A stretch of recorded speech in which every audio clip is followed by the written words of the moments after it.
Biliary tract cancers, or BTC, represent a stubborn challenge. These are aggressive, mutated cells multiplying rapidly and invading surrounding healthy tissue. This diagram illustrates the anatomy of the biliary system, dividing these cancers into three distinct subsites. Intrahepatic cholangiocarcinoma occurs inside the liver.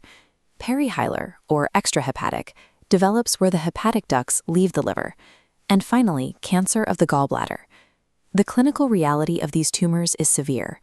By the time a patient is diagnosed, roughly 70. To improve these outcomes, oncology relies on clinical data evaluating adjuvant, neoadjuvant, and advanced systemic therapies tested over the last 10 years.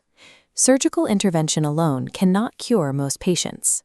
Optimizing the survival curve requires deploying specific systemic strategies engineered for precise stages of the disease. After a surgeon removes a tumor, invisible cancer cells often remain. Adjuvant therapy, treatment given after surgery, aims to eliminate this micrometastatic disease and mitigate the high recurrence rates. To test this approach, the UK-based BIL-CAP trial evaluated patients receiving 6 months of the chemotherapy drug capecitabine. This chart shows the results. Look at the top graph representing the intention to treat, or ITT, analysis, which includes all randomized patients, regardless of whether they finish the treatment. The adjusted hazard ratio is 0.81, with a p-value of 0.097, meaning the overall survival difference failed to reach statistical significance. However, the survival benefit emerged in the per-protocol analysis, shown in the bottom graph. When analyzing only the patients who actually completed the therapy, the p-value hits 0.028, yielding a 14 to 15-month absolute survival gain. The Japanese ASCAP trial evaluated a different drug, S1, given for 24 weeks, providing a direct point of comparison to BIL-CAP. This Kaplan-Meier curve displays the ASCOT results. Unlike BIL-CAP, ASCOT achieved a statistically significant overall survival benefit in its intention-to-treat analysis, marked by a one-sided p-value of 0.0080. Why did the ITT analysis succeed in ASCOT while failing in BIL-CAP? This table compares the baseline parameters of the enrollees. ASCOT enrolled a fitter population, with 87% scoring an ECOG 0, a scale where 0 means the patient is fully active and asymptomatic, compared to only 45% in BIL-CAP. The surgical quality also differed. ASCOT patients had higher R0 resection rates, hitting 88% versus 62% in BIL-CAP. Because the ASCOT patients were fitter and had better surgeries, they tolerated the drugs better. They achieved superior dose intensity and a 72% treatment completion rate, compared to 58% in BIL-CAP. Adjuvant efficacy in biliary tract cancers is inextricably linked to surgical quality and patient selection. Prescribing adjuvant chemotherapy is a mathematical patch that only works if baseline surgical and patient parameters are highly optimal.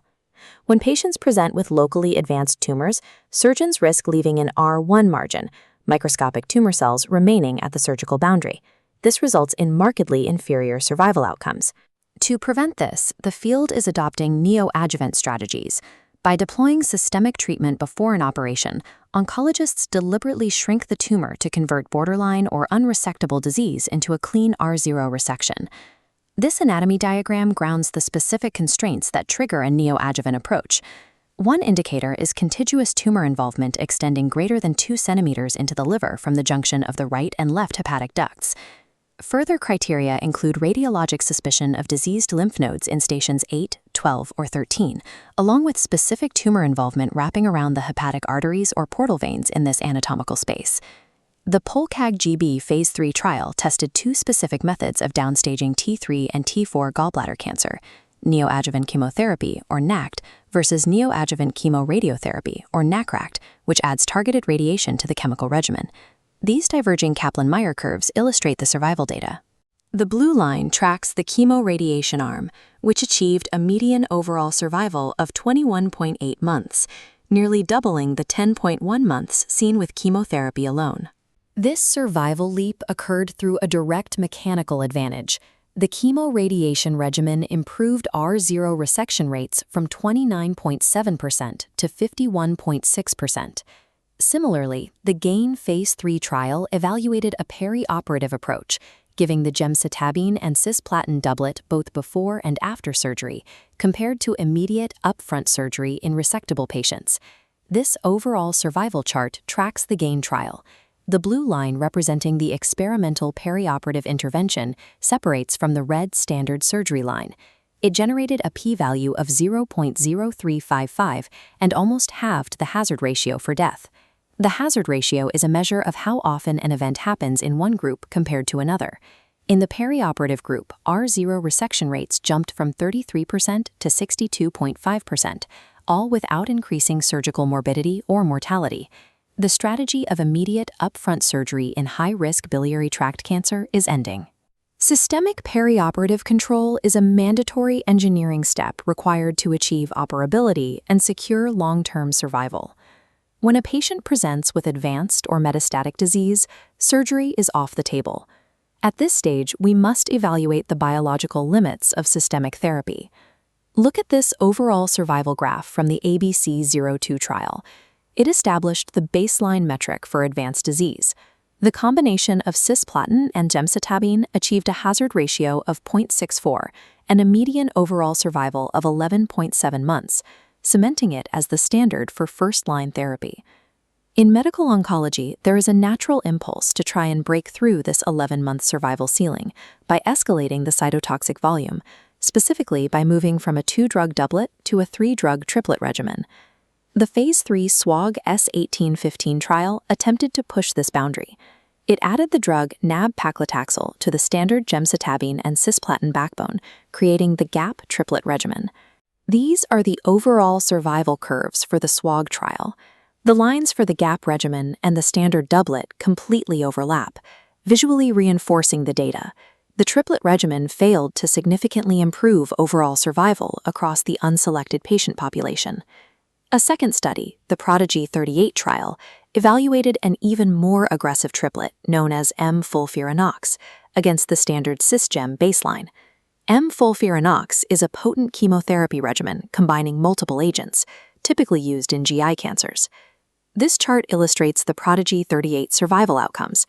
The red line representing the M-FOLFIRINOX triplet fails to outperform the blue standard baseline.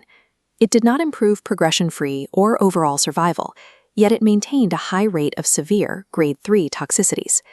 There is a biological ceiling to standard cytotoxic escalation in biliary tract cancers. Adding more chemotherapy to an unselected population increases physical toxicity, without extending a patient's life. Because unselected triplet chemotherapy hits a biological dead end, the path forward relies on precise biological selection and stratifying the cancer by its specific subsite. Subgroup analyses from the triplet trials reveal this dynamic. Patients with gallbladder cancer, for example, derived progression-free survival benefits, meaning the length of time the patient lives without the disease worsening, from the regimens containing nab-paclitaxel.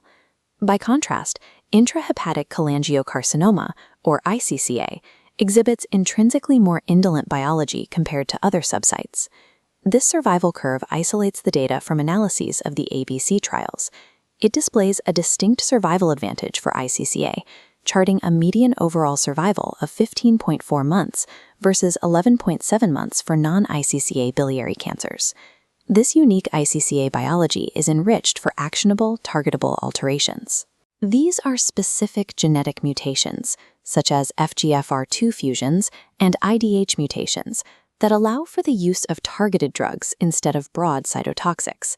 Synthesizing a decade of trial data establishes a clear, stage-dependent algorithm for systemic therapy. For early-stage and locally advanced disease, the rule is to maximize R0 resection rates through neoadjuvant downstaging. Following surgery, adjuvant therapies should be prescribed, but only under the demand of rigorous patient fitness selection. For advanced and metastatic disease, oncologists must rely on the established gemcitabine and cisplatin backbone. Rather than escalating to cytotoxic triplets, the focus shifts to actively profiling the tumor for actionable biological targets.